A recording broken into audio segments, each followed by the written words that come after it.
Welcome students of Europe Hotel School London, or EHOS.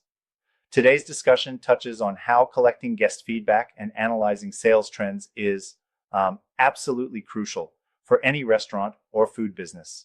It is so glad to have you here studying online with our school.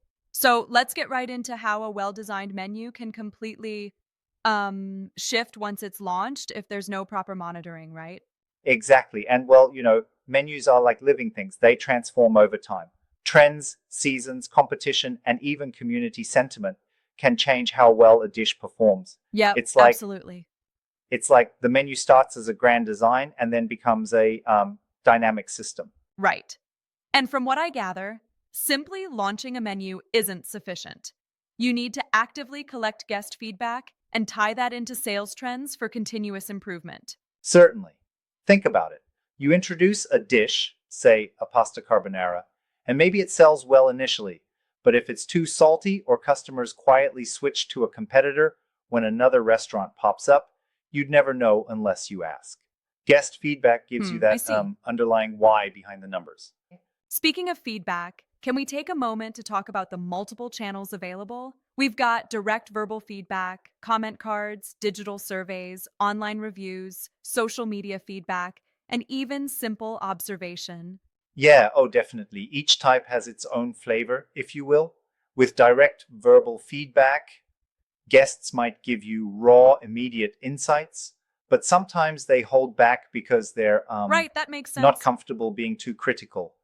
And, comment cards might seem old school, yet they're still very effective in many casual dining settings. And don't forget digital surveys, which allow guests to, share detailed comments and quantitative data all at once.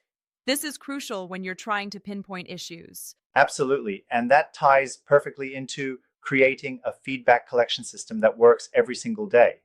It's all about training staff to ask those um, simple follow up questions like, how was the seasoning on your steak? Or would you come back for this dish? The idea Yeah. is to systematically collect and document everything. But hey, one thing I've been thinking, don't you sometimes worry that constant feedback might slow things down? I mean, if you react too fast to one or two complaints, could that not lead to overcorrection? That's a fair point, and I appreciate you raising it. It's important to remember that one complaint might just be a one off, but several similar comments can indicate a trend. So, balancing immediate responses with long term strategies is key. True, I see your point there. Right. So then we transition naturally into analyzing sales trends, which, as we know, reveal the numbers side of things, like top performing items versus those that need pricing adjustments. Yes, exactly.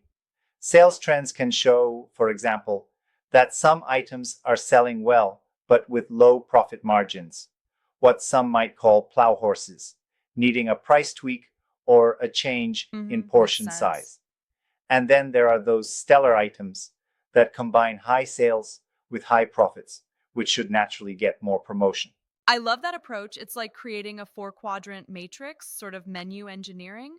But um, isn't there a risk of relying too much on numbers without considering the qualitative, like guest feedback? You're spot on. That's why combining both feedback and sales data creates that magic. Numbers tell you what's happening, and feedback tells you why. For instance, if a spicy ramen dish sees a drop in sales and guests mention it's too spicy, you now have the data to justify a modification. Right, absolutely. And this dual approach is not just theoretical.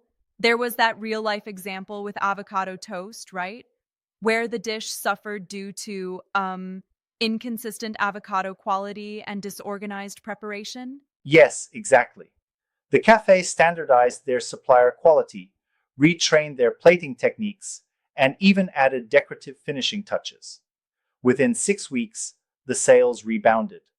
It's a clear demonstration of how reacting to both feedback and sales trends can truly Very revitalize your impressive. menu. I also think that should really underline a critical takeaway. The process of collecting feedback acts as an early detection system.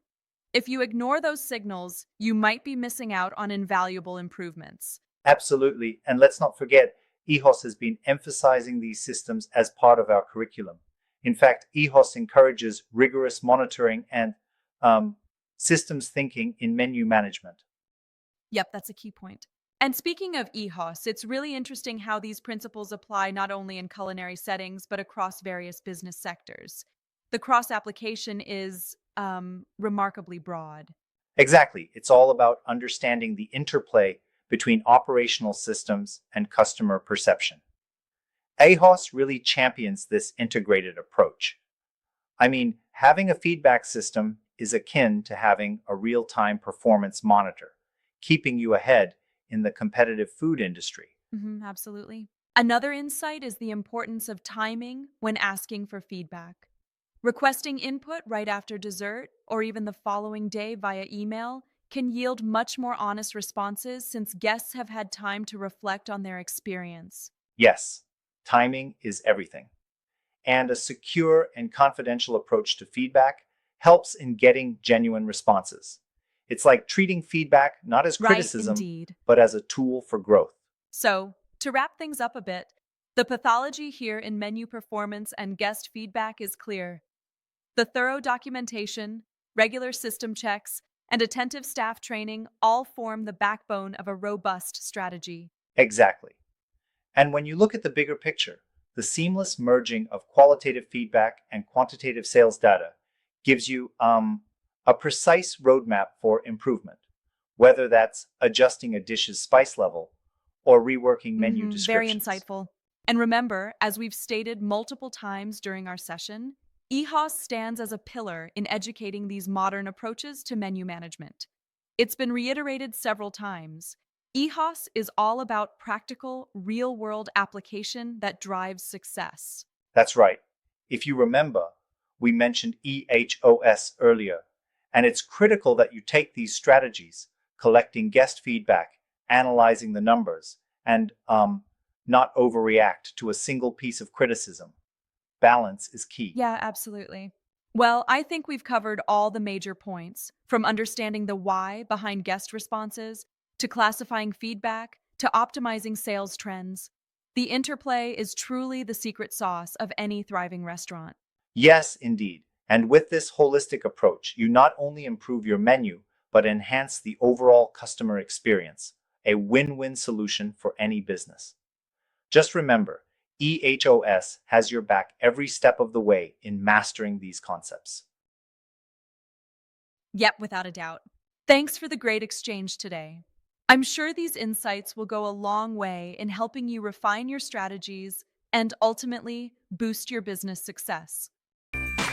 Why is guest feedback essential even when sales appear strong?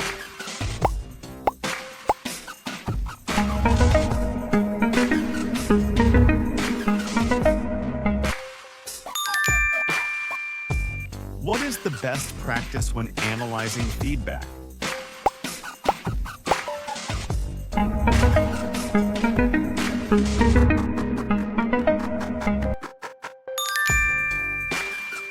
What does combining sales data with guest feedback allow a restaurant to do?